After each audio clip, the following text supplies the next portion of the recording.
Hi all, this is our first video of this kind, covering a timeline, and particularly a pretty big gaming controversy, probably the biggest one of this year so far. So do comment, and do let us know if you like this sort of thing, if you want to see us do more of this sort of thing, and if you enjoyed it or not, so thank you.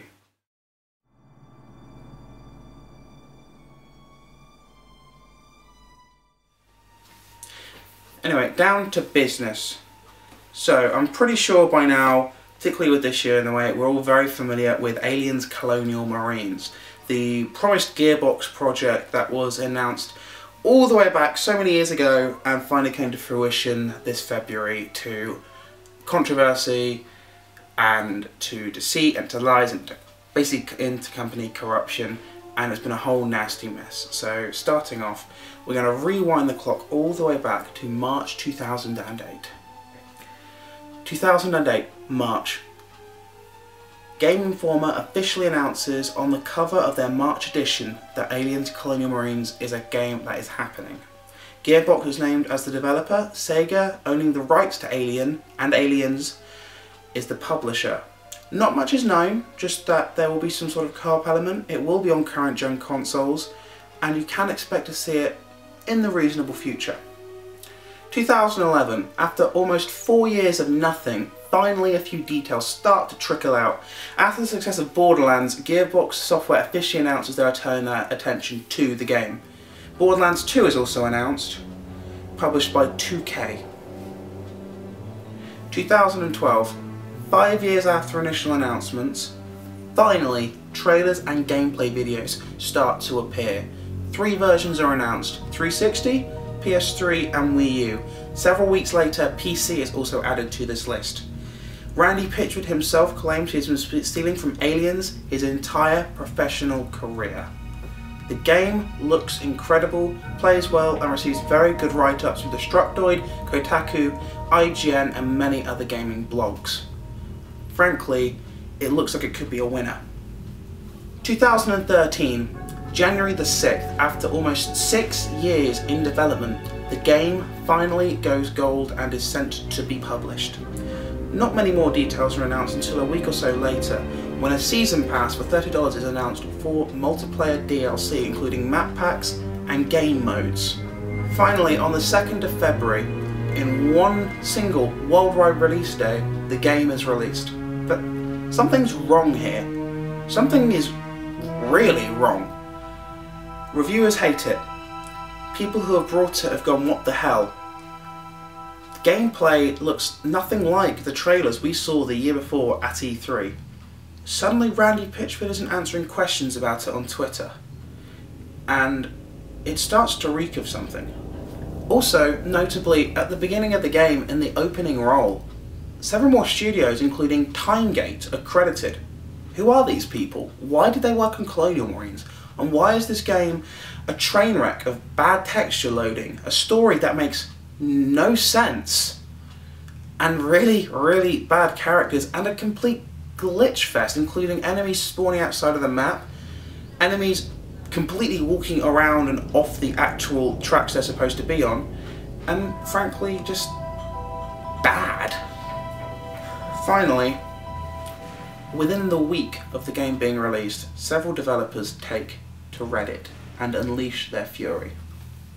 Timegate is the first to break the silence.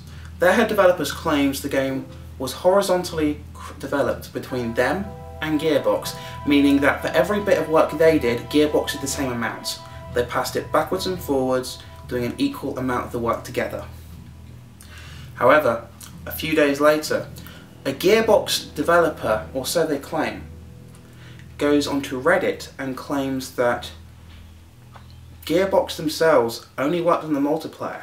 The entire campaign was worked on by Timegate. He claims up to 85% of the final project we got was Timegate. Sega is very quick to dismiss these claims. They, and also Randy Pitchford of Gearbox, claim that Timegate at most did 25% of the work. Suddenly, within 24 hours, another Gearbox developer appears on Reddit and slams the company even more, claiming that the company embezzled funds from Sega, taking money from them, lying to their faces, to to take money to work on projects such as Borderlands 2 and Duke Nukem Forever. He also cites that Gearbox, without this money, would never have had the money to buy the Duke Nukem Forever project, to also buy the future rights to any Duke Nukem games, which was one of the perks they received for taking on Forever. One more appears. A developer, this time from Timegate, appears and slams Gearbox. He claims that the Gearbox developers had complete control over what was happening in Timegate. Timegate, they claim, is a very small studio. If they had stood up and said what the problems were in the game, they'd have lost a lot more than money. He said it was Gearbox's fault the game has been led down this abysmal path, and why it at the end is so bad. He also cites there were major rewrites for the story as to why the story, which is full of plot holes and never explains any of them, makes no sense. Meanwhile, on Twitter, another controversy starts. As I noted before, Randy Pitchford goes silent. Suddenly though, several Twitter accounts created on the day of Colonial Marines' launch doing nothing but praising Pitchford and other Gearbox developers. Is something all that Pitchford has time for? These accounts then attack anybody, including Jim Sterling of Shortly.com, who criticises the game. Pitchford seemingly has only time for the positive praise of Colonial Marines, with accounts that have been created in a very convenient space of time amongst all the negativity and bad vibes the game has been given. And one last whistleblower then appears, this time from Sega. Danielson, as he's known on his blog Sega Awakens, an anonymous Sega employee who spilled many beans before, comes out and slams everybody. He attacks Timegate for giving them a small amount of the blame for saying that they should have stood up to Gearbox, but he understands their position. He allocates most of the blame to Gearbox. Apparently the game was originally cancelled in 2008 when Sega realised what was going on with funds being embezzled, but somehow, by someone senior at Sega, the game was put back on in 2009. Why this happened, we don't know. Gearbox lied to Sega's face. He claims that Borderlands money should be allocated to Sega, given that most of the money that Sega had milked from them by Gearbox for this project ended up on Borderlands 1 and 2. Slowly down the line, a 4 GB patch hits the PC system. It improves some lighting and a few texture issues, but the game still has several bugs that persist, and of course, the story mode that makes next to no sense. Sadly, the wrong people take the blame for this mess.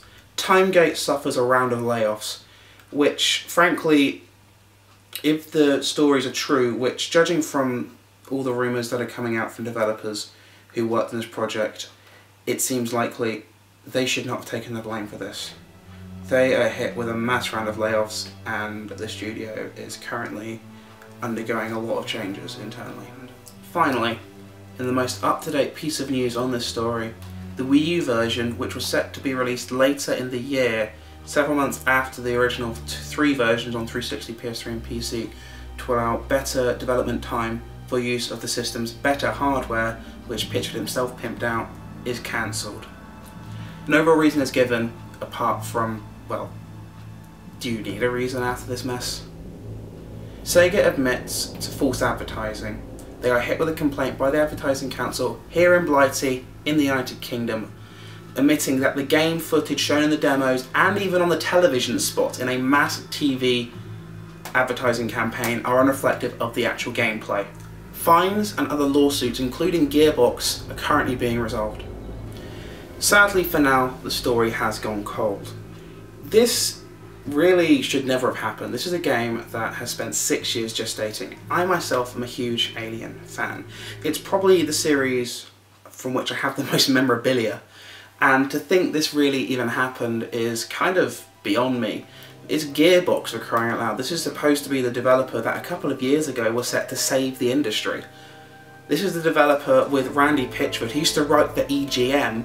This is the developer who released Duke Nukem Forever, for fuck's sake. I mean, granted, it wasn't the greatest game in the world, but we could forgive them, given the amount of hands that had passed through. This though, there is no excuse. It's built on the Unreal 3 engine. You can't use the excuse of that it was a difficult engine to work with. And to make it even more disgusting, with the advertising done, there was a single worldwide release day on the 6th of February. There was a review embargo on that day. People like me who bought the collector's edition for 70 quid we got suckered into dropping a huge amount of money on a game that isn't even finished. And then the nerve thrown in to only talk about the positive praise of the game on Twitter. There's just... What the hell happened? How did this happen? Who do I blame? Why did Sega not let it be cancelled in 2008? I'd have rather had it cancelled and wonder what could have been than have this now. You're watching some gameplay throughout this video, and that's recorded by me. This is patched gameplay and unpatched. The Chapter 1 stuff is unpatched. The newer chapter stuff you're watching, the For Better chapter, is completely patched. This is on 360 actually, so this isn't with a full game patch, but what the hell? And with that, I leave you with a story of dismay. I hope you enjoyed the video.